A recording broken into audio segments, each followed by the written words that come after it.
আমরা আগের পর্বে জেনেছিলাম জড় সমাধি এবং নির্বিকল্প সমাধি হলে তখন কি অবস্থা হয় তা মুখে বলা যায় না। তখন কে কার সংবাদ দেবে এ খবর কিছু পাওয়া যায় না। আজ আমরা জানব ষষ্ঠ খণ্ড, জ্ঞানযোগ ও নির্বাণ মত, পণ্ডিত পদ্মলোচন ঈশ্বরচন্দ্র বিদ্যাসাগর। দক্ষিণেশ্বরের কালীবাড়িতে ভক্ত সঙ্গে ব্রহ্মতত্ত্ব ও আদ্যাশক্তির বিষয়ে কথোপকথন। বিদ্যাসাগর ও কেশব সেনের কথা। আষাঢ়ের কৃষ্ণার তৃতীয়া তিথি 22শে জুলাই 1883 খ্রিস্টাব্দ। আজ রবিবার। ভক্তেরা শ্রী শ্রী পরমহংসদেবকে দর্শন করিতে আসিয়াছেন। অন্যান্যবারে তাহারা প্রায় আসিতে পারেন না। রবিবারে তাহারা অবসর পান। অধর, রাখাল, মাস্টার কলিকাতা হইতে একখানি গাড়ি করিয়া বেলা 1টা-2টার সময় কালীবাটিতে পৌঁছিলেন।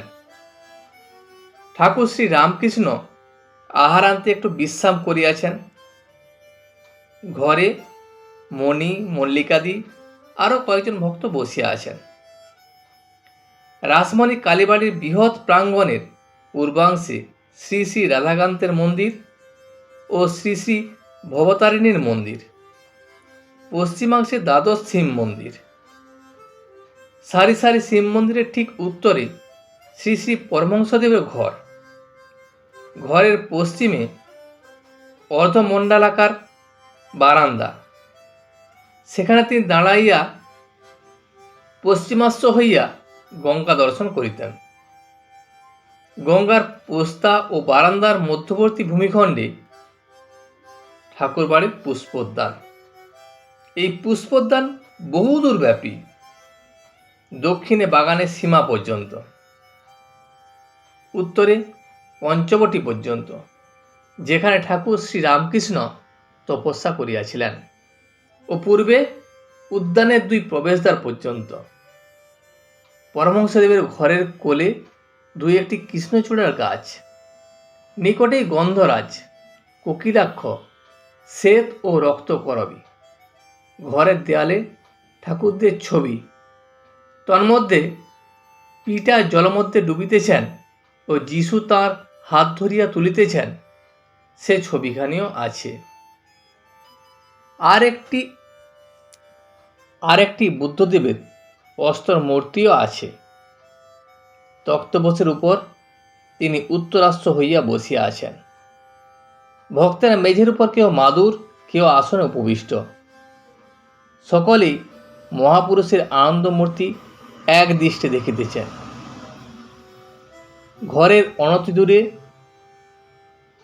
পোস্তার পশ্চিম গা দিয়া পুতসলীলা গঙ্গা দক্ষিণ বাহিনী হইয়া প্রবাহিত হইতেছেন। বর্ষাকালে খরস্রোতা যেন সাগর সঙ্গমে পৌঁছিবার জন্য কত ব্যস্ত। পথে কেবল একবার মহাপুরুষের ধ্যান মন্দির দর্শন স্পর্শন করিয়া চলিয়া যাইতেছেন।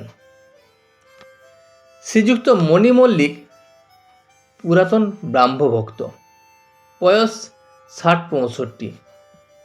তিনি কিছুদিন পূর্বে কাশীধাম দর্শন করিতে গিয়াছিলেন।